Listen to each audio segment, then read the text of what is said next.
And I think we have a colleague in the room. Vaughn, are you with us? Hey, yeah, can you guys hear me? Yes. So tell us what's happening on the ground there. Hey there, we're actually outside. I'm going to take the phone here real fast. We're here outside of the Washington Hilton here right now, and they're pushing everybody back. We were just inside. I'm not sure if you have a signal of where we are here right now, but we're on Connecticut Avenue, just outside of the Washington Hilton. We were in the room. We were among the group. We're continuing to move. I know, come on.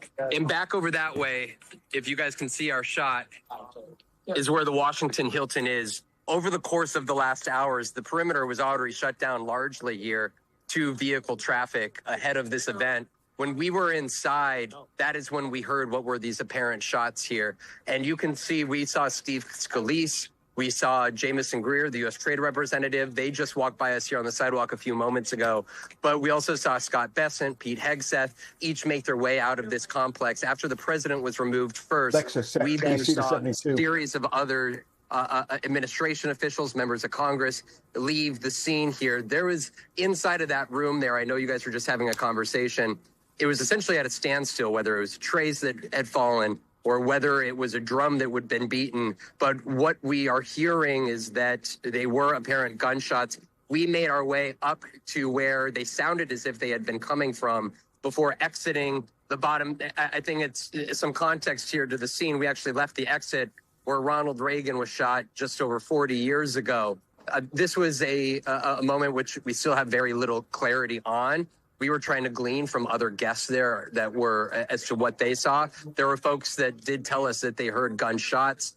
And as you can hear, absolutely, sir. You can hear that the perimeter is moving out further from where it initially started. Guys, here at this point in time, I know that all of our colleagues that were here inside of the room, Ken Delaney and Carol Lenig, Jackie Alamany, Eugene Daniels, everybody is inside trying to get the information that we can. One other part of the context to this particular room at the Washington Hilton, it is in a ballroom that has very little, if not no, cell service. And that is, I know you guys got a shot there previously from somebody that you were talking to, but it is very difficult to send out video, to text message. Even trying to establish connection here outside with you guys was difficult here. So I think that is where there is still, for the folks that are still stuck inside, there is going to be a gap of information that we're trying to figure out in real time. At MS Now, our table where we were seated, we were actually seated next to FBI Director Kash Patel. And this is a moment here when you were looking at the administration, not only the president and Melania Trump, J.D. Vance, Pete Hegseth, Mehmet Oz, other top administration officials, members of Congress that were scattered throughout that room there. I want to be very clear, where we were seated, we were in the back of the ballroom, MS Now's table, and it sounded like it was coming up from the corridors of the lobby where folks first entered in. And that is where there was a lot of confusion. And at that point in time is when we saw the long rifle Secret Service step in. Everybody crashed to the ground before the president was removed. There was a lot of questions as to what exactly was taking place. But then we saw one by one Pete Hegseth led out, actually, interestingly, back to where it sounded as if the gunshots had come from. Kash Patel, we actually walked alongside of him as we were trying, it's packed in there. We were trying to make our way out through the tables alongside Kash Patel. We saw the White House press pool that was stationed over by an elevator. They apparently would indicate to me that the president was still inside of the hotel and had not left, because the White House press pool generally travels with the president of the United States wherever he goes. Of course, when you're looking at Butler, Pennsylvania, though, the president was rushed to the hospital, different circumstance, the president not struck gear. But we saw the White House press pool holding over by the elevator doors. That is a contingency, one TV outlet, one print outlet that is designated on a particular day to be with the president there. So there was a lot of questions here as to exactly what unfolded. I know I'm kind of going off here, giving you a play-by-play as it comes to my head here, but there are essentially one main set of metal detectors that folks must come through. When you enter, everybody had to have a ticket to enter the Hilton, Washington Hilton. And then once you get your ticket, you either go down the escalator or up the escalator, depending which level you're entering from. And then it is just outside of that main ballroom, about 100 yards away is where that metal detector is, that everybody has to go through. We do not have information at this point in time, as I am talking here, whether the apparent gunman had made it through the metal detector or not, or whether shots were fired before that metal detector. If the shots were in fact fired before the metal detector, we would have very likely heard that from inside of the ballroom. It did not sound like the shots were fired, within, 50 feet of us. It did sound like an echo almost further down the lobby there. But I think that is where it is notable when the long rifles, when the Secret Service jumped in, Pete Hegseth, for instance, about maybe 4 or 5 minutes later was led walking and standing, which would indicate that they believed the perimeter to be at least somewhat secure. Again, I'm thinking, Jackie, that was about 5 minutes after. Jackie Alamane is standing with me here. That was about 5 minutes after. Jackie is joining me. Jackie, it was about 5 minutes after we saw, after the shots were fired, that Pete Hegseth made his way down. And he was standing when he exited the back where it sounded like the gunshots came from, which would suggest the perimeter was secure. And I don't think they would have let the FBI director, Kash Patel, leave the Washington Hilton in the way that we saw him leave if they were not confident that somebody had been detained or some sort of situation in which they believed that this was an incident that was all but under control.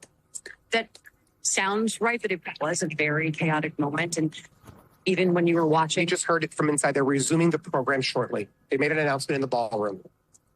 Jesse Rodriguez is telling us that they are resuming the program here shortly. Everyone was evacuated. It's being evacuated.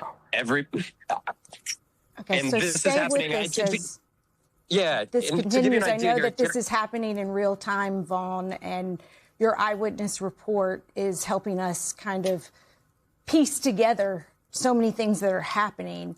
It seems likely that this happened, if this did happen beyond the security bubble, beyond the outside the magnetometers and the metal detectors, then this would actually be a scenario where the security plan worked because the potential assailant was stopped and was foiled in their plot. Right. And you can see here, folks, I know a great many folks watching probably have not been to Washington, D.C., but Connecticut Avenue is the main corridor that runs, all but close to the White House and Pennsylvania Avenue, up to where the Washington Hilton is at in northwest Washington. It's probably, I would say, 3 miles from the White House. And we have not seen any other motorcades, but to watch this at a standstill, we're going to make our way back over here to see if we can get closer. If the program is resuming, is the assumption, guys, that we may be able to get back closer then? I think that there's a lot of questions for Eben. Restart the window back. Okay, we're not letting anybody in unless you're police. And so, What's the answer?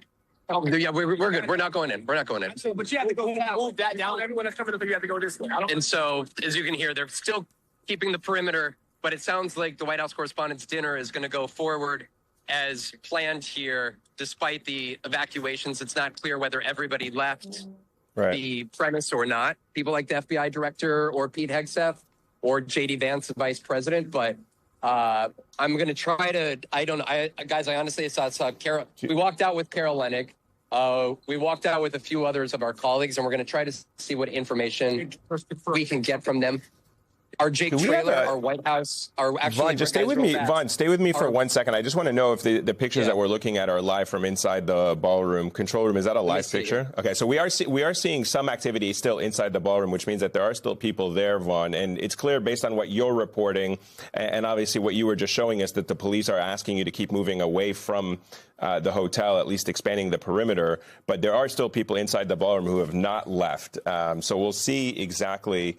how, to the reporting and to what you were saying, what Jesse was also saying, that the program will continue. It's going to be interesting to see whether they allow people like you, Vaughn, and others who have been pushed away from the perimeter to return to the hotel and actually enter the ballroom. It's clear they haven't been given that order yet. I also was just passed along from our colleague, White House reporter Jake Trailer, that the White House is saying that President Trump is okay and that he was not hit by anything here.